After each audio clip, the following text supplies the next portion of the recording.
Matching voltage यानी internal resistance का ये प्रैक्टिकल है। तो इंटरनल रेजिस्टेंस हमने किसकी फाइंड आउट करनी है? बैटरी की। तो हमें पता है कि हमारे पास जो है वो केमिकल बैटरीज होती हैं, उसके अलावा हमारे पास डीसी बैटरी है और एसी सोर्स है। डीसी सोर्स है और एसी। एक हमारे पास केमिकल बैटरी है और बाकी एसी और डीसी सोर्स। तो हम तीन तरह की बैटरी हैं, उनको यूज करके उनकी इंटरनल रेजिस्टेंस जो है वो फाइंड आउट करेंगे। तो इसमें आप देखें कि आपके पास अभी जो डायग्राम शो हो रही है, इसमें अभी ये जो आपको बैटरी नज़र आ रही है, ये हम कोई जो आपके ऑपरेटर्स के अकॉर्डिंग लिखी हुई है यहाँ पे, वो स्लिम लाइन बैटरी है। बट हम जो लैब में यूज़ करते हैं वो हमारी सेल बैटरी होती है, जो आप नॉर्मल सेल वाली बैटरीज यूज़ करते हैं। प्रीवियसली पुराने एक्सपेरिमेंट्स में भी आपने यूज़ की होगी, वो बैटरी हम यूज़ करते हैं। तो दो हमारे पास इसमें एमीटर्स हैं। इसमें एक एमीटर को हमने मल्टीमीटर के तौर पे यूज़ करना है और एक को हमने वोल्ट मीटर के तौर पे यूज़ करना है।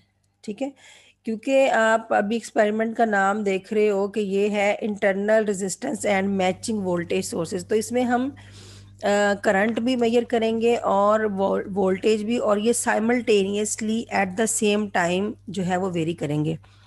सर्किट इसका आपके पास सिंपलेस्ट है। मैम जी सॉरी, वो स्टूडेंट टाइम होते हैं वेटिंग पे, उनको ना कर दें। स्टूडेंट्स जो हैं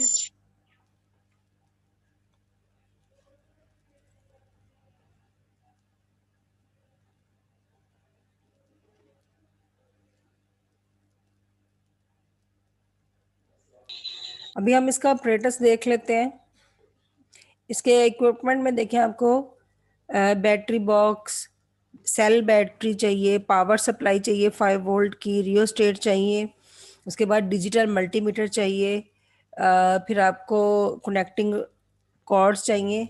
हम सारे तो ये वाले यूज़ नहीं कर रहे, लेकिन मोस्टली इसमें हम यूज़ कर रहे हैं। ठीक है, और यहाँ पे आपके पास जो हम इसके लिए बैटरीज यूज़ करेंगे वो हमारे पास ये शो हो रही हैं कि हम slim line battery, power supply, alternating voltage, direct voltage, हम सिर्फ यूज़ करेंगे इसमें डी स्लिम लाइन बैटरी की बजाय हम सेल बैटरी यूज़ करते हैं, और बाकी एसी और डीसी सप्लाई जो है वो हम यूज़ करते हैं। अब इसमें हमारा टास्क क्या है, यानी कि हमने इसमें मेजर क्या करने हैं या हम मेजर क्या कर सकते हैं। नंबर 1 इसमें क्या है कि हमने to measure the terminal voltage, यानी टर्मिनल वोल्टेज जो तीनों बैटरीज के लिए हमने मेजर करना है as a function of the current varying the external resistance and to calculate the no voltage and the internal resistance. ठीक है, ये इसके पॉइंट्स हैं जो हम मेजर करेंगे, यानी कि हमने जो करंट और वोल्टेज जो है वो मेजर करने हैं by varying the internal resistance और by varying the external resistance जो आपका रियोस्टेट है, और उसके बाद हमने इंटरनल रेजिस्टेंस जो है वो मेजर करनी है। तो मैं यहाँ से आपको भी बताती हूँ कि ये आपका एक्सटर्नल रेजिस्टेंस है, यानी कि रियोस्टेट है, वेरिएबल रेजिस्टेंस है, इसको आपने वेरी करना है। अगर आप यहाँ पे देखें तो मैं इसे थोड़ा आपको इनलार्ज कर देती हूँ। ये जो आपका कनेक्ट हो रहा है, आप लोगों में से कोई मुझे बताएगा ये एज ए मीटर कनेक्ट हो रहा है या एज ए वोल्ट मीटर? क्योंकि हम लैब में इसको यूज कर चुके हैं। मैम सीरीज में होगा तो एमीटर है। तो यहाँ पे आपका जो लूप बन रहा है, यहीं से आपको पता चल रहा है कि ये एज ए एमीटर हम यूज़ कर रहे हैं, क्योंकि हम इसको सर्किट में सीरीज में कनेक्ट कर रहे हैं, एंड टू एंड कनेक्शंस लगा रहे हैं। रियोस्टेट को लगा रहे हैं हम इधर ए के साथ, यानी कि एमीटर के तौर पे इसको यूज़ कर रहे हैं, इस ए पे कनेक्ट कर रहे हैं, और जो इसका ग्राउंड टर्मिनल है उसको हम बैटरी के एंड के साथ यहाँ पे कनेक्ट कर रहे हैं। ये हमारे पास एक पाथ बन रहा है, और फिर बैटरी का जो सेकंड पार्ट है उसको हम रियोस्टेट के ग्राउंड टर्मिनल के साथ कनेक्ट करें। ठीक है, तो ये जो है ये आपका वोल्ट मीटर है। ये आपको नज़र भी आ रहा होगा कि ये वोल्ट मीटर वाले सॉकेट में इसको हमने प्लग किया हुआ है। तो ये इसकी रेड वायर इधर आ रही है, और ये यानी कि एक उसका जो टर्मिनल है रेड वाला वो पॉजिटिव एंड के साथ कनेक्ट हो रहा है, और ब्लू वाला जो है वो नेगेटिव एंड के साथ, यानी कि ये इसके साथ पैरेलल कनेक्ट है। तो इसमें होगा क्या कि जब आप यहाँ से यहाँ पे आप कुछ नहीं करेंगे, जस्ट डिजिटल मल्टीमीटर को एज एन एमीटर और वोल्ट मीटर आपने सर्किट में कनेक्ट करना है और आपने वेरी करना है इसको, इस रियोस्टेट को आपने वेरी करना है। ठीक है, इसको आपको पता है कि जब आप वेरी करेंगे तो रेजिस्टेंस आप कम या ज़्यादा करेंगे तो उसके अकॉर्डिंग जो है वो आपने यहाँ पे करंट मेजर करना है। इस वाले पे आपको साथ साथ पैरेलल करंट की वैल्यूज मिलेंगी और यहाँ पे आपको वोल्टेज की वैल्यू मिलेंगी। ठीक है, तो रेजिस्टेंस को आपने डिक्रीज करना है। जब आप रेजिस्टेंस को डिक्रीज करेंगे तो डेफिनेटली सर्किट में करंट की वैल्यू जो है वो इंक्रीज होगी। ठीक है, और साथ ही कॉरेस्पॉन्डिंग वोल्टेज की वैल्यू। तो हमारा जो पैरामीटर होगा वो हमने करंट और वोल्टेज को साइमल्टेनियसली, जो यहाँ पे चेंजेस आती जाएंगी वेरिएशन से, स्मॉलर स्टेप में आपने इसको चेंज करना है रियोस्टेट को, और आपको जो वैल्यूज मिलती जाएंगी वो आपने नोट करनी है। ठीक है, तो ये एक आपने एक बैटरी के लिए इसी तरह से कनेक्ट किया है। उसके बाद दूसरी बैटरी आप वो यूज़ करेंगे जो आप ऑलरेडी आरएलसी सीरीज सर्किट और पैरेलल सर्किट में फीवी वाली बैटरी यूज कर चुके हैं। दूसरी आप वो वाली बैटरी यूज करेंगे। उस बैटरी में आपने देखा होगा एसी टर्मिनल भी मौजूद होता है और डीसी भी। ठीक है, तो यही वाला सारा सर्किट आप उसके साथ लगाएंगे। जस्ट आप ये वाले जो है कनेक्टिंग एंड जो है ये इस बैटरी से हटा के उसका एक जो एसी बैटरी के साथ लगा देंगे। जब आपने एसी बैटरी के लिए मेजर करना है, और उसी को आप डीसी के साथ लगा देंगे जब आपने उसे डीसी बैटरी के लिए मेजर करना है। ठीक है, तो बैटरीज आप तीनों चेंज करेंगे। एक आप टेबल है वो तीनों के लिए बार बार रिपीट करेंगे और आपने डायरेक्ट वैल्यूज जो है वो अपने टेबल में सब्स्टिट्यूट करनी है, वो मैं आगे आपको बता देती हूँ। ठीक है, अच्छा, बिफोर आपने के आप ये वाली रीडिंग्स जो है वो लेना स्टार्ट करें, उससे पहले आपने नो लोड वोल्टेज लगाना है, मेजर करना है, और नो लोड करंट मेजर करना है। नो लोड और नो लोड करंट और वोल्टेज लगाने का मतलब ये है कि सर्किट में कोई रेजिस्टेंस लगाए बगैर आपने डायरेक्टली उस बैटरी का वोल्टेज मेजर करना है। फॉर एग्जांपल हम ये वाली जो बैटरी लगा रहे हैं ये 5 वोल्ट्स की बैटरी लगा रहे हैं। ठीक है, नॉर्मली जो हम सेल्स की बैटरी लेते हैं तो 5 वोल्ट की बैटरी लगा रहे हैं। तो आप क्या करेंगे कि आप डायरेक्टली इस बैटरी को ये वोल्ट मीटर के पैरेलल कनेक्ट करें और यहाँ पे इसके वोल्ट्स मेजर कर लें। तो ये यानी कि इस रेजिस्टेंस और इस मीटर सब कुछ उतारें यहाँ से साइड पे करके, ये आप डायरेक्टली वोल्ट मीटर के दोनों टर्मिनल यहाँ पे लगाएं तो इस बैटरी के वोल्टेज यहाँ पे आपको शो हो जाएंगे। तो ये आपकी इसको जो सेल वाली बैटरीज होती हैं उसको हम केमिकल बैटरी बोलते हैं। ठीक है, तो केमिकल बैटरी के लिए आप नो लोड वोल्टेज जो है वो यहाँ पे मेजर कर लेंगे। ठीक है, इसी तरह आप एसी और डीसी सप्लाई के लिए विदाउट एमीटर और विदाउट रेजिस्टेंस डायरेक्टली उसका वोल्टेज मेजर करेंगे कि वो बैटरी इस वक्त कितना वोल्टेज दे रही है, तो वो आपके नो लोड वोल्टेजेस होंगे। इसी तरह आपने नो लोड करंट जो है वो मेजर करना है। तो नो लोड करंट जो है उसके लिए आपने क्या करना होता है, इसी तरह आपने इसको एमीटर के साथ लगाना है तो आप बैटरी का करंट मेजर कर सकते हैं।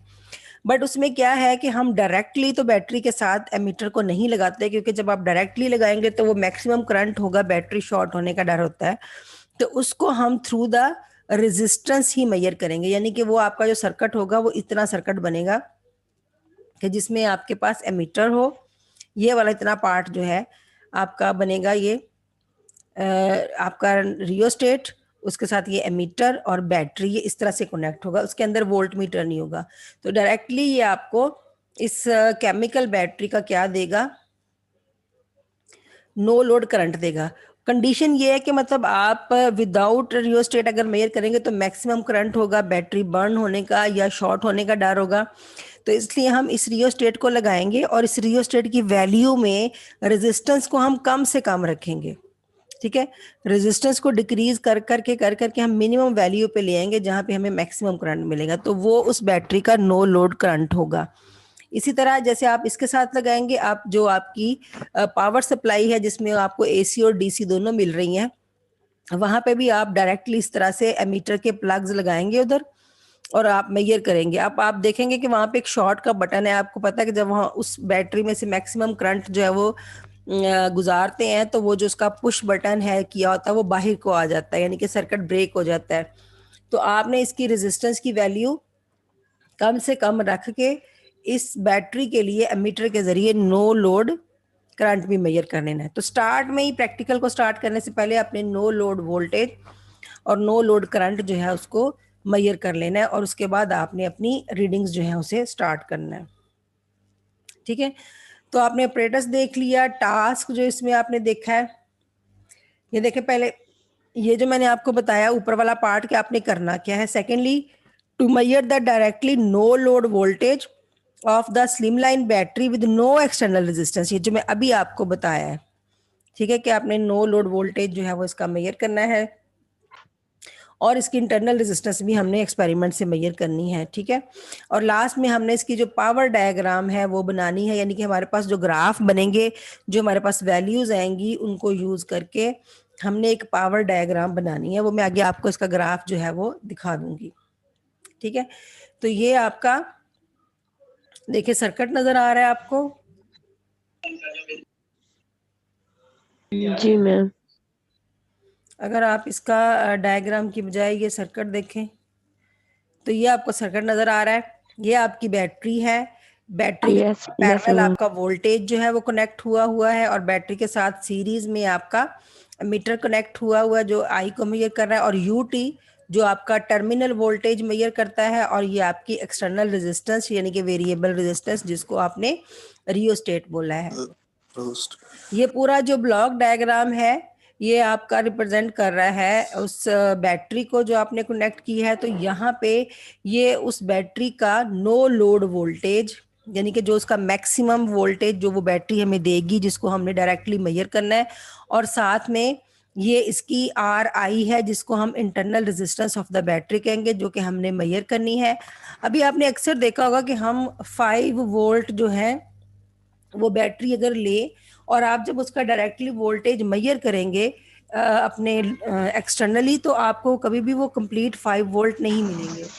तो आपको वो 4 पॉइंट समथिंग या 3 पॉइंट समथिंग में वो वैल्यूज मिलती जाती हैं। तो जी मैम। अब ये इसका मतलब ये है कि अगर आपने 5 वोल्ट्स दिए हैं तो आपको आउटपुट पे 3.5 या 4.5 वोल्ट्स क्यों मिल रहे हैं? तो उसमें क्या होता है कि कुछ ना कुछ लोड जो होता है वो उसकी इंटरनल रेजिस्टेंस के क्रॉस जो है वो अपीयर हो रहा होता है।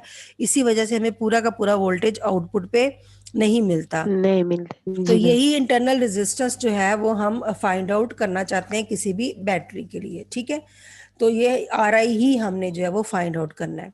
तो ये जो नो लोड वोल्टेज है जिसको मैंने यू नॉट से रिप्रेजेंट किया है, ये वो है जो मैंने अभी आपको बताया कि आप without connecting circuit directly battery के साथ वोल्ट मीटर लगाएं और यू नॉट जो है उसको मेजर कर लें। इसी तरह आप उसका दूसरी एसी सप्लाई या डीसी सप्लाई के साथ डायरेक्टली वोल्ट मीटर लगाएंगे और ये आप मेजर कर लेंगे। ठीक है, तो इसी तरह आपने नो लोड करना है। अब आप देखें ये आपके साथ,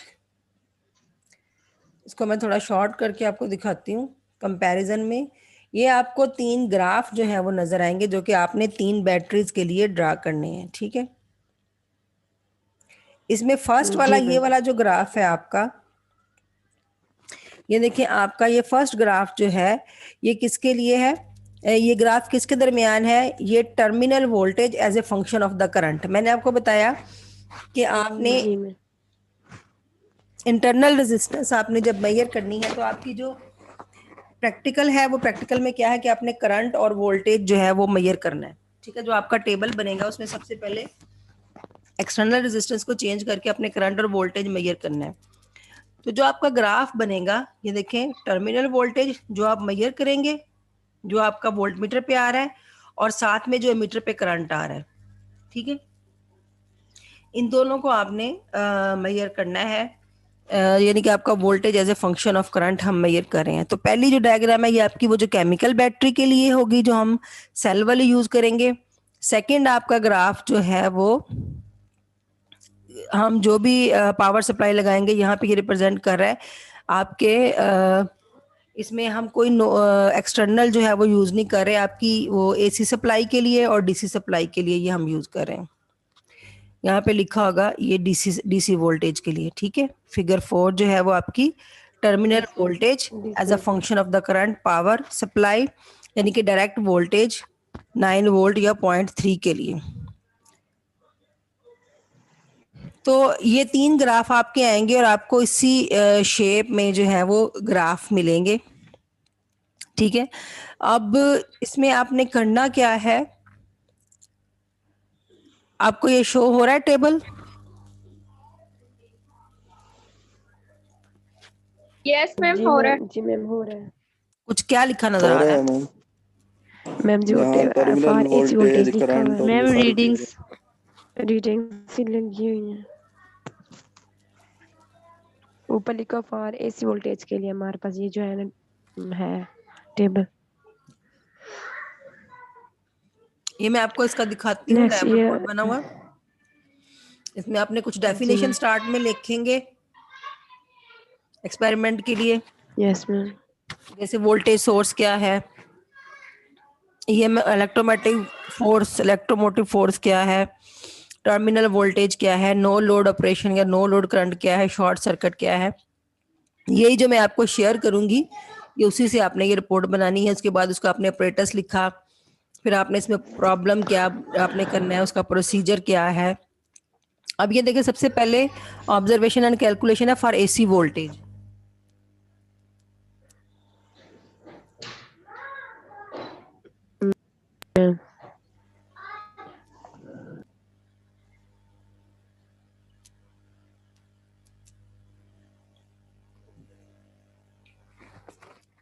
ये जो आपको यू नॉट नजर आ रहा है ना, ये आपका नो जी लोड मैम, वोल्टेज। अब ये आप देख यस मैम, जो आपने वो पहले यूज की थी ना, उसमें बैटरी आरएलसी सीरीज और पैरेलल में, तो अगर आपको जी याद हो, मैम, उसमें तो आपने मेरा ख्याल फंक्शन जनरेटर यूज किया। ये वाली बैटरी अभी आपने यूज नहीं की होगी, ये मैंने आपको दिखाई थी उसके लिए, जो आपने वीडियो देखी होगी ना ट्रांसफार्मर वाली, उसमें ये बैटरी आपने यस देखी मैम, होगी। तो उसमें एक साइड जी पे मैम, एसी होता है और एक साइड में डीसी होता है। तो उसमें हम जो डीसी होता है, यस विदाउट मैम, उसके यस वोल्टेज मेजर कर लेते हैं, नो लोड विदाउट रेजिस्टेंस, वो ये है। और ये without short resistance, current, yes या इसको आप नो लोड करंट बोलते हैं। मैक्सिमम करंट करते हैं जब आपकी रेजिस्टेंस मिनिमम होगा, वो इतना होगा। ठीक है, अब इन दोनों की रेशो के साथ हमें इंटरनल रेजिस्टेंस जो है वो मिल जाती है। ठीक है, इन दोनों को डिवाइड करके हमें इंटरनल रेजिस्टेंस मिल जाती है, जिसको हम आर आई कह रहे हैं। और साथ ही हमें पावर आउटपुट मिलती है नो लोड, जब आपके पास वोल्टेज आ जाता है और इंटरनल रेजिस्टेंस आ जाती है, तो इससे आप पी नॉट जो है वो मेजर कर सकते हैं। ठीक है, नो लोड इसे आप पावर बोलते हैं। अब आपने टेबल में क्या करना है, ये 2 रीडिंग्स आपने लेनी है अपने टेबल में जब आप प्रैक्टिकल परफॉर्म करेंगे, और बाकी सारी इसी से आपके पास कैलकुलेशंस आएंगी। ठीक है, ये देखिए आपने यूटी मेजर किया, मैंने आपको बताया कि आपने रेजिस्टेंस को कम करते जाना है। तो आपका यहाँ पे देखें वोल्टेज की वैल्यू आ रही है और इधर आपके पास करंट की वैल्यू आ रही है। अब आपके पास वोल्टेज की वैल्यू क्या हो रही है, इंक्रीज हो रही है, और करंट की वैल्यू जो है वो क्या, डिक्रीज हो रही है। ठीक है, तो जब आपके पास ये आ गया वोल्टेज और ये आ गया करंट, तो यहाँ से आपने आर ई जो एक्सटर्नल रेजिस्टेंस है वो आपने इससे मेजर कर लेनी है, यूटी ओवर आई से। और आपके पास जब आर ई आ जाएगा, आई आ गया, तो आप यहाँ से पावर जो है वो कैलकुलेट कर रहे हैं। ये आप जस्ट बैटरी के लिए कैलकुलेट कर रहे थे, और ये आप उस कंप्लीट सर्किट के लिए कर रहे हैं। ये आपके पास पी की वैल्यू आ जाएगी। उसके बाद पावर डायग्राम को ड्रा करने के लिए हमारे पास ये 2-3 फैक्टर्स हैं जो हमें निकालने हैं, रेशियोज निकालनी है। Terminal voltage over no load voltage करके आपने ये रेशियो लेनी है, और टर्मिनल जो आपका करंट है जो यहाँ पे आएगा, और डिवाइडेड बाय शॉर्ट करंट करके ये आपने रेशियो लेनी है। एक्सटर्नल रेजिस्टेंस जो आपकी यहाँ पे आ रही है और जो आपने ऊपर इंटरनल रेजिस्टेंस निकाली है, वो रेशियो आपने फाइंड आउट करनी है। इसी तरह जो पावर आपकी बैटरी की है विदाउट एनी लोड, और जो विद इन सर्किट आपकी पावर है, इन सब का आपने ये रेशियो लेनी है। तो आपके पास ये एक थोड़ा लंबा सा टेबल बनेगा 9-10 वैल्यूज का। ठीक है, तो ये आपकी आ गई एसी के लिए। सिमिलरली आपने इसको रिपीट करना है। ये देखें, ये इसका ग्राफ भी हमने बनाया। सिमिलरली ये आपने डीसी के लिए किया, no load, short current, resistance, और वही टेबल आपने रिपीट किया। बैटरी आपकी चेंज हो गई, जो आपने वो जो सॉकेट्स थी अब वो एसी से निकाल के डीसी में लगा दी। ठीक है, इसी तरह आपने उसका ग्राफ प्लॉट किया, फिर आपने जो लास्टली करना है, यहाँ पे हमने भी उसको नहीं किया हुआ, तो आपने उसका जो थर्ड है इसी तरह वो केमिकल बैटरी यानी कि सेल बैटरी के साथ करना है। जब आप ये सेल बैटरी के साथ कर लेंगे यहाँ तक का काम, तो लास्ट में आपने ये वाली डायग्राम बनानी है, इसको हम पावर डायग्राम कहते हैं। ठीक है, आपको यहाँ पे क्वांटिटीज नजर आ रही हैं? जी देखें मैंने कुछ रेशियोज निकलवाई थी, एंड में आपको बोला था जो हमें पावर डायग्राम में चाहिए होंगी। U T over you not, R E over are I over I S, ठीक है, P E over P not. तो ये चारों जो है वो यूज करके आपने एक कंबाइन जो है वो एक डायग्राम बनानी है। ये शॉर्ट सर्किट के लिए है और ये नो लोड यानी कि जो आपका ओपन सर्किट है उसके हिसाब से। जब आप ये डायग्राम बनाएंगी तो यहाँ पे आपको ये जो एक पॉइंट मिलेगा, ये वाला पॉइंट, इसको हम मैचिंग पॉइंट बोलते हैं। ठीक है, ये आपका मैचिंग पॉइंट कहलाएगा, जो कि हमने पावर डायग्राम से, क्योंकि आपका एक्सपेरिमेंट क्या है, internal resistance and matching voltage, तो यहाँ से आपको मैचिंग वोल्टेज की वैल्यू जो है वो नजर आएगी। अब यहाँ पे आप देखें एक डायग्राम शो हो रही है, ये देखें, ये वाली डायग्राम पे जरा फोकस करें। हम क्या कह रहे हैं, हम क्या ले रहे हैं, हम टर्मिनल वोल्टेज को as a function of short current ले रहे हैं। ठीक है, तो आपके पास जो मैक्सिमम इस वक्त करंट है जो हमने लिया है विदाउट रेजिस्टेंस, उसको आपने क्या कहा है, नो लोड करंट, उसको आपने यू नॉट बोला है। वो आपका मैक्सिमम वोल्टेज कहाँ तक है, यहाँ तक। तो मैक्सिमम करंट आपके पास कितना है, जितना आपका शॉर्ट करंट। तो इन दोनों पॉइंट्स आपने करंट वाले एक्सिस पे वो पॉइंट टिक किया, वोल्टेज वाले पॉइंट पे, मैक्सिमम वोल्टेज वाले पॉइंट पर टिक किया और उसको एक लाइन से मिला दिया। ठीक है, अब यहाँ पे आप इसका जो मैक्सिमम वोल्टेज का हाफ पॉइंट जो है वो आपका यू नॉट बाई 2 है। इसी तरह आपका शॉर्ट करंट जो है वो आपका उसका जो हाफ है वो ये आपने इसको पॉइंट आउट कर लिया। ठीक है, अब आपके पास ये आपकी वोल्टेज की लाइन है। जब आप ग्राफ जो है वो प्लॉट करते हैं तो वोल्टेज की लाइन है, तो यहाँ पे आपके पास करंट क्या होगा, 0। ठीक है, ग्राफ प्लॉट करते हैं ना आप, तो जो वोल्टेज का एक्सिस होगा वहां पे करंट की वैल्यू क्या होगी, जीरो होगी। यहाँ पे आपका वोल्टेज मैक्सिमम है तो करंट क्या होगा, मिनिमम होगा। और जहाँ पे करंट मिनिमम होता है इसका मतलब है वहां पे रेजिस्टेंस मैक्सिमम होती है। मैक्सिमम होगी। Yes ma'am.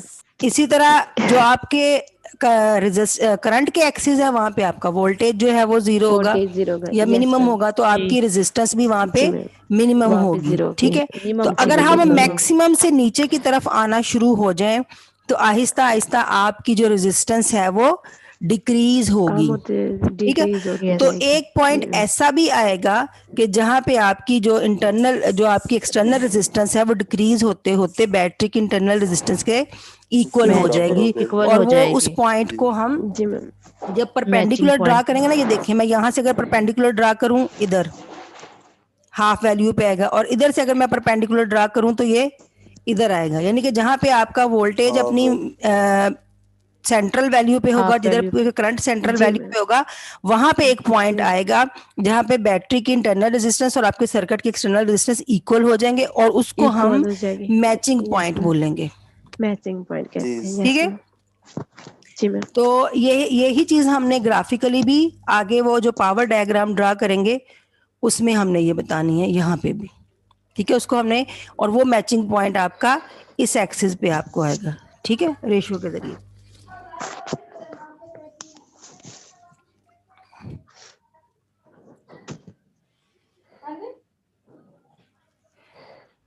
तो ये आपका प्रैक्टिकल यहाँ पे मैंने कंप्लीट किया है।